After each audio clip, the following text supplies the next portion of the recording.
Welcome to Belly Dance Alchemy, a captivating blend of the best elements of career and professional development and the magic of belly dance. I'm your host, Kelly Nottingham.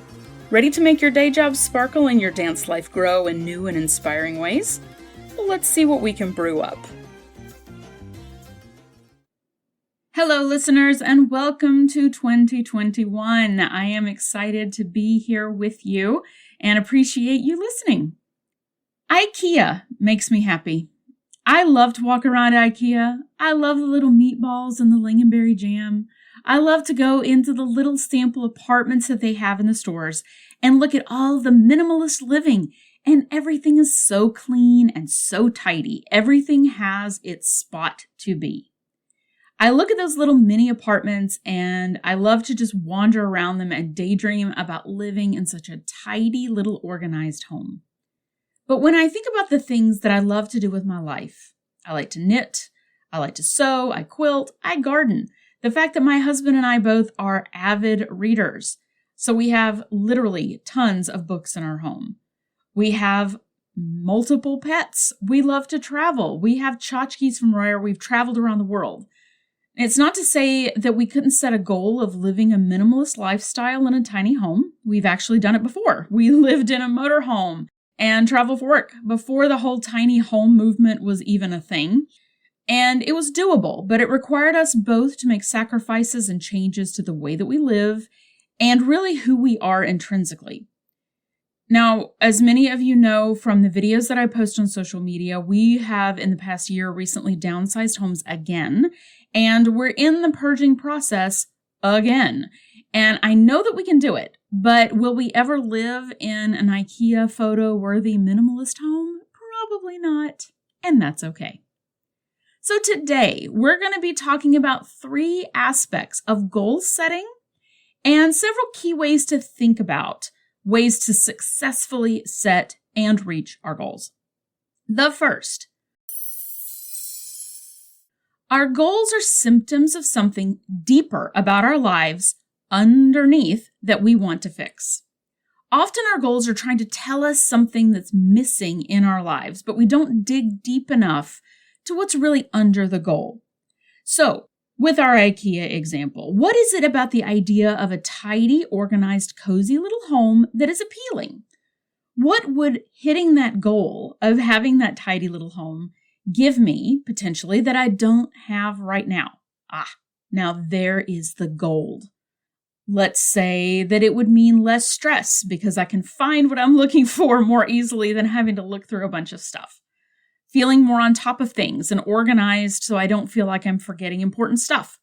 Maybe it's more time to enjoy hobbies because I'm not having to clean as much because there's just not as much house to clean. Maybe it's just less dog smell. And that, my friends, is what is at the root of that deep down attraction to those little IKEA mini homes. I could set goals around redoing my home or downsizing more or buying new furniture, or I could set goals and habits that would help me achieve the things underneath, those things that are really ways of life that I can work on whether I have a Blorgenflort or not. So as you think about the goals you may want to achieve for 2021, what needs are underneath those goals? What's missing in your life or career that goal potentially could fix? And would that goal actually fix it? Or is there something else you could do instead? If you're thinking about, for example, quitting your job to start emu farming, what is it about emu farming that is more appealing than your current job? How could you solve for those issues without necessarily having to involve large land birds? Number 2. Reaching our goals depends on our self-identity. So let's again go back to that IKEA example.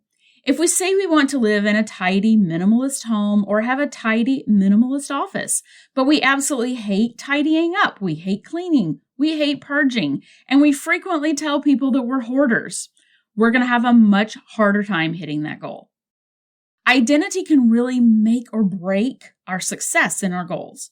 So if you can't envision yourself in the life of a person who's achieved the goal, then you're going to have a very difficult time getting there.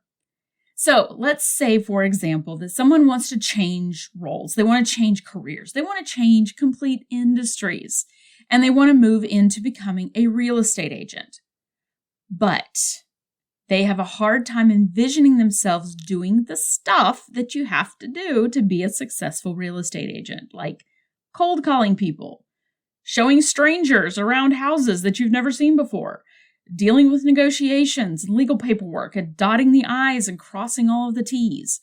If those aspects of the job sound horrible, then maybe that's not a good career change, even if that big picture, that outside view is that it's a fun, glamorous job. Now, this is why vision boards can be useful, but they can also be deceiving. I know a lot of people love doing vision boards at the beginning of the year. I like to do them myself. Vision boards can help to point the direction that you want to go, that big vision. But if we can't take that next step to really envision ourselves living that life on a daily basis, we're going to have a much more difficult time doing the things we need to do to achieve the goal. So here's an example that a lot of us put on our vision boards.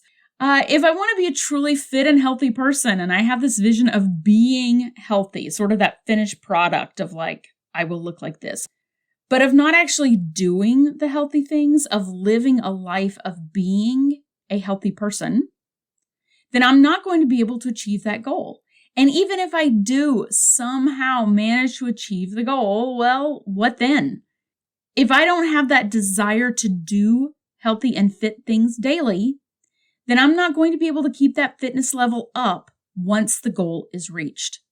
My vision board may show the inspiration side, the nice clothes, the amazing beach body, whatever. But it may not have the pictures of, steamed broccoli and a treadmill and a big X through pizza and the recliner.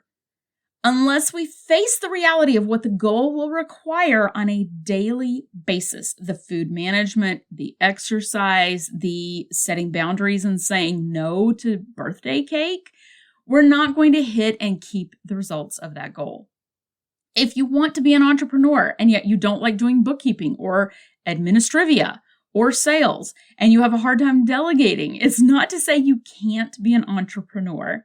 It's just that those are some things you're going to have to really keep in mind and work on as you build out how you're going to get where you want to go. You may have to change your identity to a person who can tolerate bookkeeping, who can do sales, and who can successfully delegate. So, a couple of ways to think about this. We can talk about identity, but to be a writer, you actually have to write. As Plato and Aristotle famously said, to do is to be, and to be is to do. So in order to be the thing that you want to be, you have to do the things that that person would do. My brilliant sister Rachel calls this acting as if. We think about accomplishing the goal, doing the goal, but we don't think about becoming the person who would achieve that goal. That's where the identity piece comes into it. We have to become the person who consistently does the actions to achieve the goal. We may decide, once we think about what it takes to be that person, that we may not actually want to be that person. We may decide that it's not who we are, it's not who we want to be, it's not our natural state, and it's not to say that we can't strive to do something to get out of our natural state.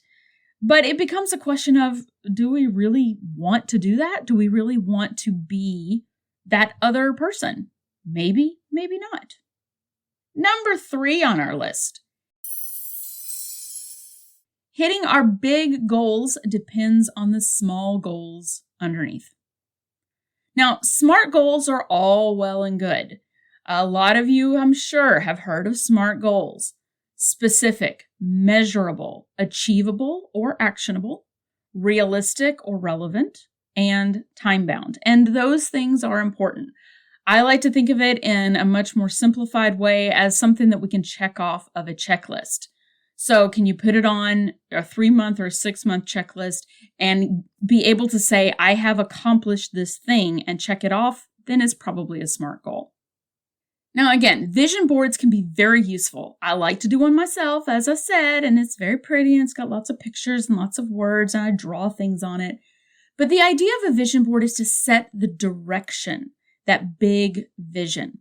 The challenge that comes with doing a vision board and expecting it to somehow magically manifest in our lives is that what we don't usually include on the vision board are the day-to-day grind kind of things of getting to the goal step by step. We need to go above and beyond just that big goal, that big thing on our vision board.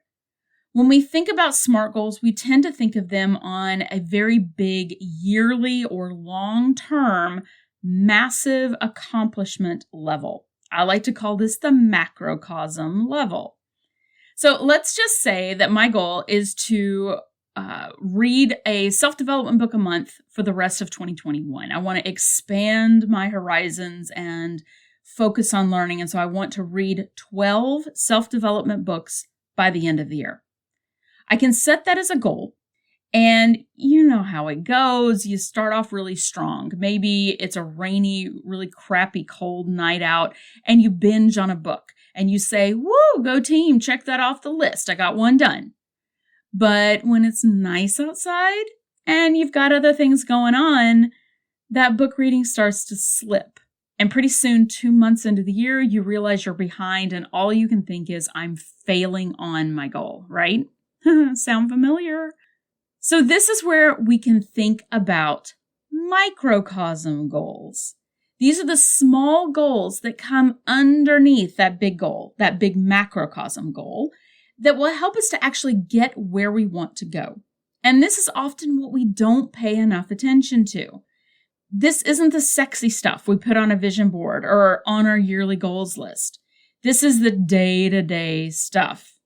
By setting smaller goals, which essentially help us to develop a new habit, that's what gets us to that big goal. So let's say we're going to read this book this month and that book next month and so on for 12 months. Great. The way we're going to accomplish that goal, though, is to set a smaller goal underneath of reading 10 pages a day. Now, this is another SMART goal. It's specific, it's measurable, it's achievable, and frankly, if it's not achievable, then we need to take a look at that bigger goal instead of just trying to fudge the small goal. It's a realistic goal and it is time-bound. So these small goals, these microcosm daily or weekly SMART goals that go under the large goals is where the magic really happens. When we focus on these small goals, these habits, instead of the big goal gets taken care of, basically without us having to worry about it or think about it or focus on it. As I like to say, Rome wasn't built in a day, yes, but it was built brick by brick. These goals also require setting up an environment to succeed. You have to make it easy on yourself to do these daily things. So let's say we want to read these development books each month. You want to read a book. You need to get the book off the shelf. You need to put it in a place where you know you're going to see it at the time when you plan to read it. Otherwise, the obstacles that will jump up in the way may derail you. And they don't even have to be big obstacles. You get into bed, but you don't have a really good reading lamp. You don't have your reading glasses with you. You don't have a book on your nightstand to read. The goal is not going to happen. We have to make it seamless and easy for ourselves to be able to achieve these small microcosm goals, which will then cause us to achieve that big macrocosm goal. Sometimes setting up the environment is a goal, and a very early goal in the process. In and of itself, that can be one of those sub-goals. Creating an environment for these sub-goals to happen is what's going to give you the environment for the large goals to happen. When we set those big visionary goals, it's very easy to sort of launch that boat out into the river and say, this is what I'm going to do. But if we don't paddle that boat every day, we're just going to float. And we may end up floating where we want at some point, but usually we end up in the weeds of our everyday lives, right? And when we think about these small goals, these everyday goals, we have to ask ourselves, do we even want to live this life in the first place? So those are our 3 ways to think about successful goal setting. Number 1, our goals are symptoms of something deeper about our lives underneath that we want to fix. Number 2, reaching our goals depends on our self-identity. Number 3, hitting our big goals depends on the small goals we set underneath it. So let's take this one for a final spin. Take a breather over the next few days to think about the goals you want to accomplish this year. What do those goals say about what you want more of or less of in your life, your career, your hobbies, your relationships? Will hitting that goal positively affect those parts of your life? Or do you maybe need to look at resetting a goal to really hit those deeper underlying desires that we have? Does your identity line up with your new potential way of living? Are you excited about developing a new identity, of becoming a person who does those things? Or does that new identity just not really excite you very much? Do you need to change your goals because of that? And lastly, what small goals do you need to develop to build brick by brick those bigger goals? And how can you build an environment to help those small goals happen? All right, everyone, that's it for our first episode of 2021. I hope you all have a fantastic rest of your week, and I will talk to you soon. Bye. Well, thanks for listening.